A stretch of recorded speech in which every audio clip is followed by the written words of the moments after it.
Welcome back to the show. We are finally at the destination. Yeah, it really feels that way, doesn't it? It does. And if you have been tracking with us all season, Mm. we haven't just been, passively reading books. We have been on a hunt. Right, trying to piece everything together. Exactly. We've been trying to piece together a mosaic of truth, taking the tactical genius of Sun Tzu, the ethical framework of Aristotle, the mental discipline of the Stoics, and the hard data of modern behavioral science. And we have been treating them as separate puzzle pieces until now. Like we have looked at the corner pieces, the edges, the The sky. ground, yeah. But today, we are snapping those pieces together. We are attempting to build a single, unified operating system for your life. The Sun Tzu method. That's it. But before we get into the actual mechanics of it, we need to address the elephant in the room. Because when I tell people we are doing a finale on Sun Tzu, they get a very specific image in their heads. Let me guess. Hollywood. 100%. They picture a blockbuster movie. They picture battlefields, deception, aggression, crushing your enemies, hearing the lamentations of their opponents, all that intense, high-conflict imagery. That's the caricature. And frankly, that is the version of strategy that most people operate on in their daily lives. Yeah, they think strategy is about how to win a fight once it is already started. Exactly. They think it is about having a sharper sword or a louder voice. But the classic truth, the version we found when we actually read the text alongside the science, is the exact opposite. So it's not about fighting harder. It is not about fighting at all. The core promise of this entire season, the ultimate victory, according to the masters, is not winning the war. It is rendering the conflict unnecessary. Rendering the conflict unnecessary, that is a massive shift. I mean, it moves us from how do I beat this person to how do I arrange the situation so that we don't even have to clash. Precisely. It's a shift from violence to geometry. Geometry. That's an unexpected word for a strategy show. Well, it is about positioning. It is about clarity, restraint, and angles. You are positioning yourself so effectively that the outcome is decided before you even lift a finger. Right. And the goal of this finale is to stop looking at these ideas as cool quotes for your social media bio and start seeing them as a method, a way to move from trying hard to positioning well. I love that distinction. Trying hard versus positioning well. We are going to break this down into 8 core principles, followed by some real-life case studies that I think will resonate with everyone listening. But before we jump in, I have a request. If this episode helps you, please hit like and subscribe for the next one. So let's define this method in plain English. The Sun Tzu method is fundamentally about winning before the struggle. That sounds great, but it also sounds a bit like magic. Or maybe wishful thinking. Like, I want to win without struggling. How is that practically possible in a world that feels like a constant struggle? It's not magic, it is just better architecture. Think of it this way. What is the difference between a firefighter and a fire marshal? Okay, well, a firefighter is the hero. They rush in when the building is burning, kick down the door, and spray water. It's high adrenaline, high risk, lots of smoke and noise. Right. And the fire marshal. The fire marshal is the person with the clipboard who walks around a long time before that, checking the sprinklers and making sure the wiring is up to code so the fire never happens. Exactly. Most of us live our lives as firefighters. We are constantly reacting. Yeah, the email comes in, we panic. The bill comes in, we scramble. We are fighting on desperate ground, to use the terminology from the text. The Sun Tzu method is about becoming the fire marshal. It is about arranging your life so the fire doesn't start. So we are moving from reaction to design. That's it. And to do that, we are drawing on the 4 pillars we have discussed all season. The art of war for the tactics, Aristotle for the why, Stoicism for the internal discipline, and modern science to prove that this actually works in the human brain. Okay, let's get into the machinery of this. We have 8 principles. Principle 1 is the foundation of everything. Win before struggle, or the assessment. This comes straight from the very first chapter, Laying Plans. He introduces the concept of temple calculations. I've always loved that phrase. It sounds mystical. It does, but it is actually incredibly dry and practical. He says the general who wins a battle makes many calculations in his temple before the battle is fought. The general who loses makes few calculations. So the difference between winning and losing isn't who has the sharper sword. It is who did the math. It is strictly math. You have to look at the 5 constant factors: the moral law, heaven, earth, the commander, and method. And in modern terms, that means you have to account for the culture, the timing, the terrain, the leadership, and the systems. Right. If the math doesn't work, you don't fight. This reminds me of that story about the startup founder we discussed a few sessions back. The one who launched the product just because he was passionate, even though the market research said no one wanted it. That is the classic losing general. He relies on enthusiasm rather than calculation. Sun Tzu is brutal about this. He says if you ignore the calculations, you are destined to defeat. You are fighting and then looking for victory, rather than winning and then seeking battle. Yes. And this connects directly to the modern concept from Daniel Kahneman and Gary Klein, the premortem. The premortem, right. It is the exact same tool, just separated by thousands of years. In a standard planning meeting, everyone asks how to succeed. That is a temple calculation based on optimism. A premortem is a temple calculation based on reality.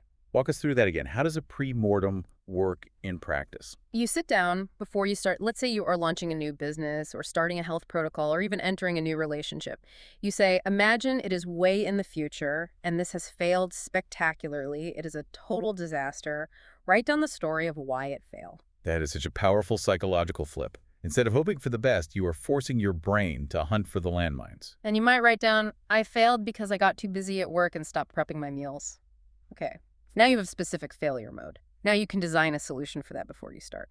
That is winning before the struggle. You are solving the problem in the temple so you don't have to solve it on the battlefield. Exactly. It also ties into the ODA loop we talked about with Colonel John Boyd. Observe, orient, decide, act. Yes, the temple calculation is the observe and orient phase. Right. Most people skip right to act. They get an angry email and they just mash the reply button. That is acting without calculation. The Sun Tzu method requires you to pause, retreat to the temple, even if that is just taking a deep breath, and run the simulation first. So principle 1 is don't move until you have done the math, which leads us to principle 2, strategy over escalation. This one might be my favorite because it goes against absolutely everything our modern hustle culture teaches us. This is the hierarchy of winning. In the chapter on attack by stratagem, we are given a ladder of excellence. Supreme excellence consists in breaking the enemy's resistance without fighting. And he ranks the methods, right? From best to worst. He does. He says the highest form of generalship is to attack the enemy's strategy, balk their plans before they can even launch them. The next best is to disrupt their alliances, isolate the problem. The next is to attack the army in the field. Now you're actually fighting, which is expensive. And the worst policy of all is to besiege walled cities. Besieging walled cities. We spent a lot of time on this. It is such a visceral image. It's a nightmare. In the text, he describes how you have to build these mantlets and movable shelters, which takes months. Then you have to pile up earthen ramps, which takes months more. That is endless digging before you even fire a shot. And the general usually loses his cool. Right. The general gets angry at the delay, so he sends his men to swarm the wall like ants. The text says a huge portion of the forces will be slain, and the town is still not taken. It is maximum effort for zero gain. But let's bring this to daily life. What is a siege for you and me? A siege is any situation where you are applying massive, grinding effort against a stubborn obstacle that isn't moving. Like an argument. Exactly. It is that argument with your spouse about the dishes that you've been having for years. You yell, they get defensive, nothing changes. That is a siege. Or staying in a job where the culture is toxic. You're working insane hours trying to force a promotion that simply isn't coming because the management is chaotic. Yes, that is attacking the walled city. You are throwing your life energy against a stone wall. Sun Tzu says stop, go up the ladder, attack the strategy. So if the siege is arguing about dishes, what is attacking the strategy? Attacking the strategy means solving the root cause so the conflict never manifests. Why are there dishes? Maybe the strategy is that you cook elaborate meals on weeknights when everyone is tired. So you change the approach. Attacking the strategy might mean prepping food on the weekend so there is no cooking on Tuesday. Or buying a dishwasher. Or hiring help. You change the conditions so that the war over dishes becomes totally irrelevant. You render the conflict unnecessary. You want to take the state whole. You don't want to destroy your marriage to win the argument about the spoon. You want the marriage intact. That is a perfect transition to principle 3, positioning and stability. Because if you are going to have the patience to avoid these sieges, you need to be coming from a place of strength. This is from Tactical Dispositions. Invincibility lies in the defense, the possibility of victory in the attack. This is a profound shift in mindset.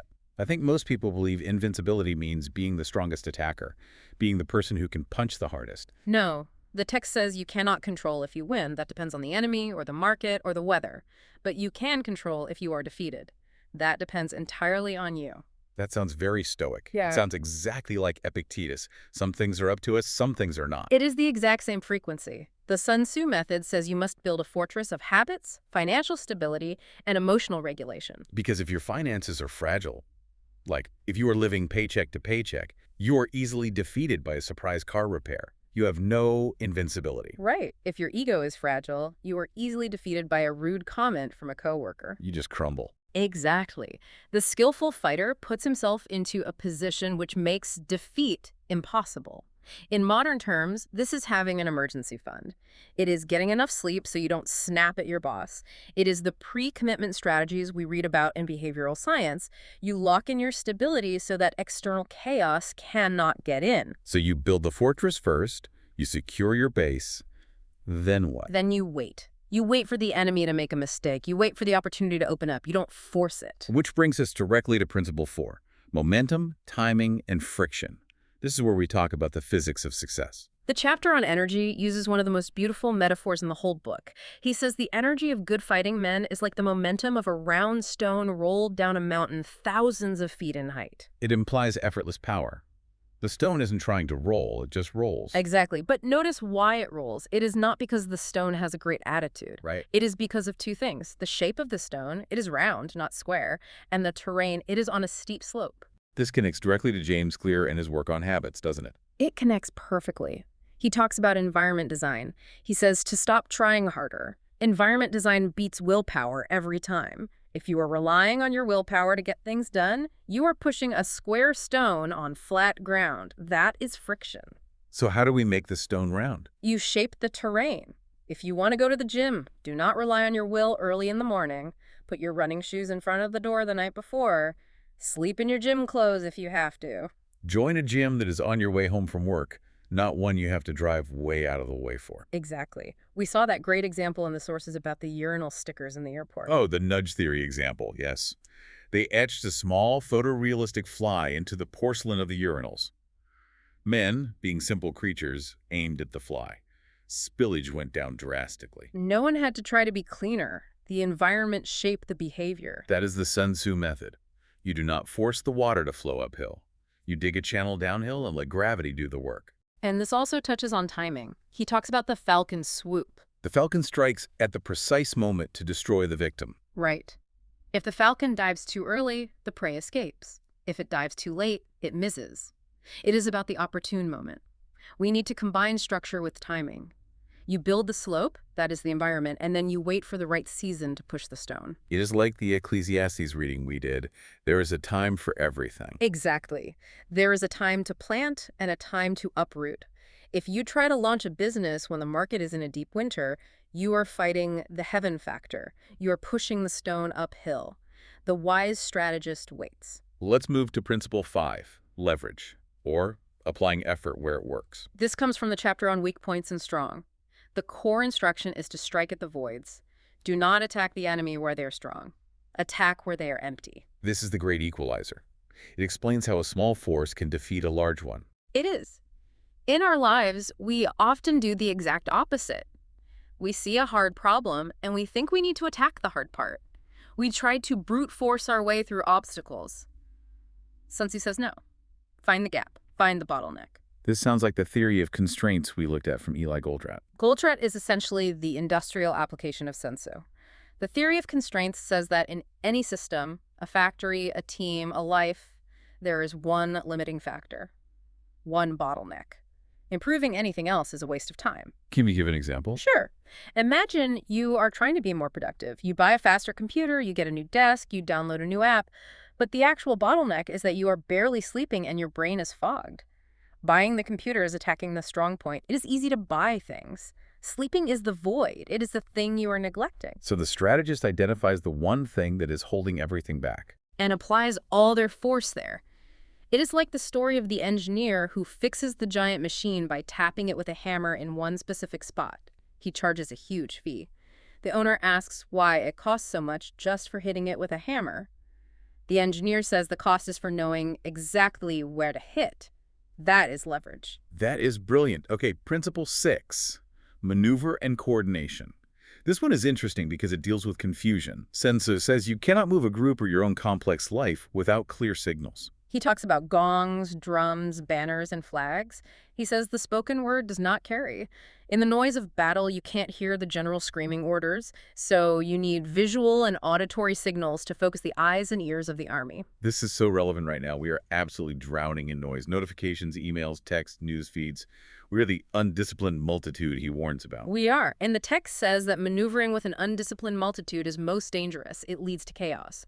To fix this, we need modern gongs and drums. What are those for us? They are simple rules and clear signals. Clarity of intent. If you run a team, a banner might be a shared dashboard that everyone looks at so they know the score. If you run a family, a drum might be a rule like no phones at the dinner table. It is a signal that shifts the mode. Exactly. It signals a change in formation. Without these signals, everyone is just guessing. And when people guess, they drift. As Seneca said, if a man knows not to which port he sails, no wind is favorable. You need to know the port. Principle 7, adaptability and the aim. This brings us back to the water metaphor. Water has no constant shape. Sun Tzu says you should modify your tactics in relation to the opponent. But does that mean we just drift aimlessly? Some people interpret going with the flow as having no goals. No, and this is a critical distinction. You are fluid in the method, but rigid in the objective. Think about water flowing down a hill. What is its objective? To reach the ocean. The ocean. That never changes. Gravity pulls it there relentlessly. But if the water hits a rock, what does it do? It just goes around it. It flows around. If it hits a depression, it fills it until it overflows. It never stops moving toward the ocean, but it never fights the terrain. It adapts to the shape of the ground. That is true resilience. I think a lot of people get stuck because they have a very rigid idea of how they're going to succeed. Like they must get this specific promotion at this specific company by a certain age. And when that road is blocked, maybe the company goes bust or the boss hates them, they collapse, they think the war is lost. The Sun Tzu method says the road is blocked. Okay, flow around it. Maybe you change companies. Maybe you start your own business. Maybe you switch industries. The objective remains, but the path changes. That's incredibly freeing. Finally, Principle 8, information discipline and integrity. This comes from the chapter on the use of spies. Spies sound sneaky, but in the text it is about foreknowledge. Sun Tzu says you cannot navigate without truth. You cannot rely on spirits or gods or analogies. You need men who know the enemy's situation. So in our lives, who are the spies? They are honest feedback loops. We naturally want to hide from bad news. We practice killing the messenger. But the spy is your bank account balance telling you the truth about your spending. The spy is the scale telling you the truth about your health. The spy is the friend who loves you enough to say you are acting like a jerk. We often try to kill those spies. We ignore the bank app. We avoid the scale entirely. And that is fatal. You cannot calculate if your data is bad. The commander must have sincerity and integrity. This connects to the moral law. If you lie to yourself about your reality, you cannot formulate a strategy. You are building on sand. This brings us perfectly to the ethics guardrails, because we are talking about some powerful tools here: manipulation, deception, warfare. We need to put fences around this. Absolutely. This season, we have been very clear. The Sun Tzu method is powerful, and it must be fenced by character. Let's run through the guardrails we established. First is integrity, or the moral law. Sun Tzu says if the leader is not sincere, the people will not follow. In your own life, if you are not aligned with your values, you will have internal civil war. You cannot strategize your way out of a lack of character. Second is restraint. Take the state whole. Destruction is failure. If your strategy for career success involves destroying your health, your family, or your colleagues, you have failed. You won the battle but lost the war. Third is no manipulation. We talk about deception in war feigning weakness to lure the enemy. But in daily life, true strategy is not tricking people. It is outthinking the problem. It is principled negotiation, as we discussed with the Harvard models. It is finding the win-win, not exploiting the other person's ignorance. And finally, responsibility. The leader takes the blame. Sun Tzu is very strict about this. If orders are not clear, the general is to blame. There is no ego domination. You lead by serving the mission and the people, not by forcing your will upon them. Okay, let's make this real. We have covered the principles. Now I want to see them in action. Let's look at 3 specific integration examples: work, relationships, and habits. Let's start with work. Imagine a listener is facing a complex project or a massive career move. How do they apply the Sun Tzu method? Okay, let's walk through the steps. First, objective clarity. Know exactly what victory looks like. Not just a vague desire for a new job, but a specific role that leverages your skills, pays a certain amount, and gives you a specific lifestyle. Then, do the temple calculation. Visualize the failure modes. What could go wrong? Maybe you run out of savings before you find the job. Okay, that is a danger you must account for. Next is field selection. Yes, do not fight where you are weak. If you are bad at administration, do not take a job that is mostly paperwork. Play to your differentiated strengths. And leverage. Find the bottleneck. Is the bottleneck your resume, your network, your interview skills? Focus all your energy there. Don't just apply everywhere indiscriminately. Strike the void. And finally, calm execution. Be the mountain. When the office chaos hits, when the deadline looms, do not get swept up in the emotion. Maintain your tactical disposition. You are invincible because you have prepared. That is so much better than just hustling. Okay, what about relationships? Let's say there is conflict with a partner or a family member. This is where strategy over escalation is key. First, de-escalation. Turn away wrath with a gentle answer. That aligns with the indirect method. Do not meet anger with anger. That is a head-on collision. That causes casualties. Second is timing, the falcon's swoop. Do not discuss heavy topics when spirits are low. If your partner is hungry, tired, or stressed, that is bad terrain. Wait for the right moment. Then tone, use gentle speech to lower defenses. Set boundaries gracefully. And finally, repair. Take the relationship whole. Remember, the goal is not to win the argument. The goal is to preserve the bond.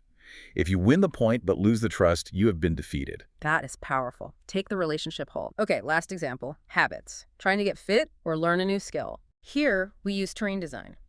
First, create the slope. Do not rely on your will. Put the guitar in the middle of the living room on a stand, not in its case in the closet. Hide the remote control. Remove the friction to the good behavior and bad friction to the bad behavior. Next is baseline practice. Start with the round stone. Small habits. Do not try to run a marathon right away. Just put on your shoes. That is a round stone that rolls easily. Then momentum, consistency over intensity, keep the stone rolling. And quick recovery. Yes, water flows around the rock. If you miss a day, do not spiral into shame. Adapt immediately. Flow around the obstacle and get back on course. This really is a universal operating system. It works for everything. It does, because it is based on the fundamental laws of human nature and physics. Now, we want to give you, the listener, something concrete to take away. We have designed a guided exercise called the Weekly Strategy Review. This is a practical script you can use to apply the Sun Tzu method. I recommend doing this at the start of your planning cycle. It takes just a few minutes. It is your time in the temple. Okay, I am going to walk us through the steps. You can pause this and do it now or just listen and try it later. Step 1, name your main objective. Ask yourself, what is the one thing that constitutes victory this week? If you could only get one thing done, what would it be? Be precise. Step 2, choose the field. Where and when will you do this work? Control the terrain. Do not just vaguely commit. Name the exact location and condition. Block time. Step 3, identify the friction. What is the main enemy or obstacle? Is it distraction? Is it lack of resources? Is it fear? Name it. And then remove one part of it. If it is the phone, put it in the other room. If it is fear, break the task down into a smaller piece. Step 4, choose one leverage move. What is the one action that shifts conditions in your favor? Maybe it is sending one message that unblocks a whole project. Maybe it is buying the groceries early so you don't have to think about food. Find the lever. Step 5, choose one boundary. What will you say no to? To protect your momentum, you must defend your position. Say no to protect your focus. Step 6, choose one clarity question. What do you need to ask to get foreknowledge? Is there something you are guessing about? Don't guess. Send the spy. Ask the question. Get the truth. And step 7, choose one proof action. What small thing will you do today, right now, to prove you have started? Roll the round stone, just a tiny bit. And then close the exercise. With a calm commitment. We do not force. We repeat. We are building a fortress, brick by brick. That is a game changer. If you do that consistently, you are not just living, you are commanding your life. You are moving from being a victim of circumstance to being the architect of your own victory. Let's do a final recap of what we have covered. This has been a massive season, and this episode is the capstone. Here are the key takeaways. Win before you struggle by assessing the landscape first. Choose strategy and leverage over brute force and escalation. Build invincibility through positioning, not just aggression. Create momentum by removing friction and designing your environment. And apply effort where it works. Maneuver with clarity. Adapt without losing the aim. Practice information discipline with integrity. Seek clarity without obsession. Lead with calm command and morale. Choose the field and conditions. Follow the moral law. It has been an incredible journey exploring this with you. I want to thank you, the listener, for taking this journey through the strategy texts with us. It really has been profound. And remember, The Classic Truth isn't just one book. It is about piecing together wisdom from all sources. When you fit them together, you see the picture clearly. We invite you to view the full playlist to see how all these pieces fit together. Go back and listen to the episodes on habits, on friction, on stoicism. They all feed into this method. And just a gentle tease for the future, we are closing the book on the strategic method, but we are opening a new door soon. We're going to be exploring a new wisdom tradition, one that moves from the battlefield outside to the interior castle of the mind. I can't wait to share it with you. It is going to be amazing. Thanks for being here. If you want the full series, check the playlist, and please like and subscribe so you don't miss the next episode. Pass.